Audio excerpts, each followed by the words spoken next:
Texture painting as a process looks probably simple enough so far. Let's up the challenge and get a slightly more complicated object in there. So I've got this cube. Let's get rid of the cube. Delete. And let's add a monkey object.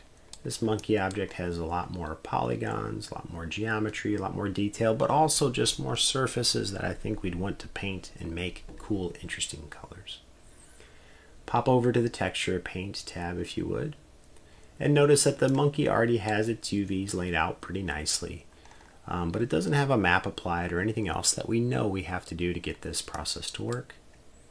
So on the left-hand side, let's go to New to create new image. I'll enable this, name it Monkey Map. I'll click OK. And that monkey map is created. Let's pop over here to my Material tab on my monkey. We'll create a new material. We can call it something if we'd like, but it's not really necessary at this point, just for example's sake. Click on the node for base color, grab an image texture if you would, and click the Open button. Come into our options and grab Monkey Map, hit Open Image, and our monkey map has nothing on it, so we don't expect to see anything, but we can draw on our monkey, which is great. Undo that. Let's go ahead and save the monkey map over here on the left-hand side. Image, save, save as. There we go. Just making sure that we got that locked in. Now, the tools that we can use for texture painting are few but powerful. We have a brush, which you've already seen. Simply draw on the object. But then we have soften tools and smear tools, clone, fill, and mask tools. So I'm going to start just with the fill. It makes the most sense. I can pick any color I like, and I can fill in this object just simply by clicking on it. All of a sudden, we have a fully colorized character. Then going back up to the draw brush, I can, select, let's select like a shading color. And I can just kind of paint in some shadow underneath the brow here on our monkey mesh.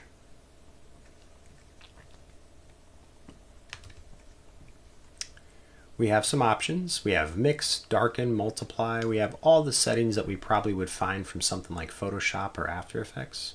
So if I wanted to, I could draw this, instead of just a plain mix, I could draw this as a multiply mode, which I typically will use when I'm digitally painting shadows in Photoshop. Back those off. I can also adjust the strength. I'd say a strength of probably 0.5 is more common. So that way I'm painting in with a slightly transparent version of that color. So now as I kind of am painting in just a bit of shadow here, maybe go over that one more time. We're getting a little bit smoother blend in the areas that we're painting. We can also use the soften tool. So if we got anything that's a little too rough, we can soften it up. You're not seeing it a ton here just because I'm already painting with a pretty soft color balance, but anywhere these vertices are, you can use this soften tool and it'll attempt to just kind of blend those colors into their surroundings. So you can kind of see it here on the bottom face here where that's a good, there's a good example. Let me get closer into that for you. So you see where this is kind of muddy where I initially painted? It's because it's painting it on these vertices, these lines and edges. But I can use that soften tool and just smooth out anywhere there's that kind of like real muddy or real blurry, noisy kind of shade and shadow. So soften tool I use quite a lot. There's a smear tool, which honestly I don't use very much. It's like kind of like liquify in Photoshop, and I don't know. Maybe you find great reasons to use a smear, but I just don't use it all that much. Then we already used the fill.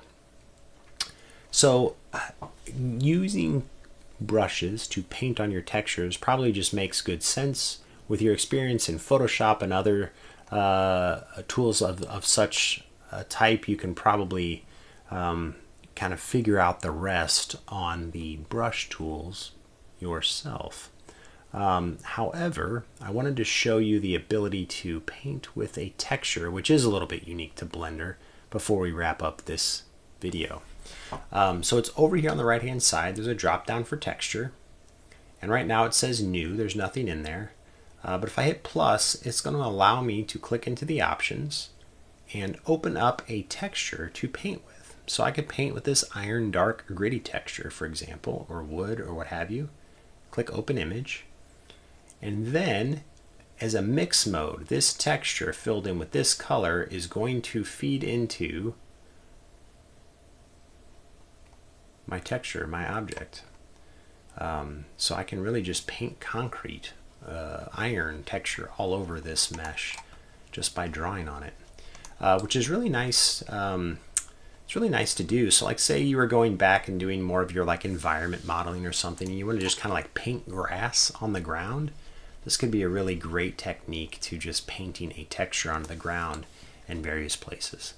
Because you can then load in a different texture, simply change this guy out, and just kind of paint wood for a little while.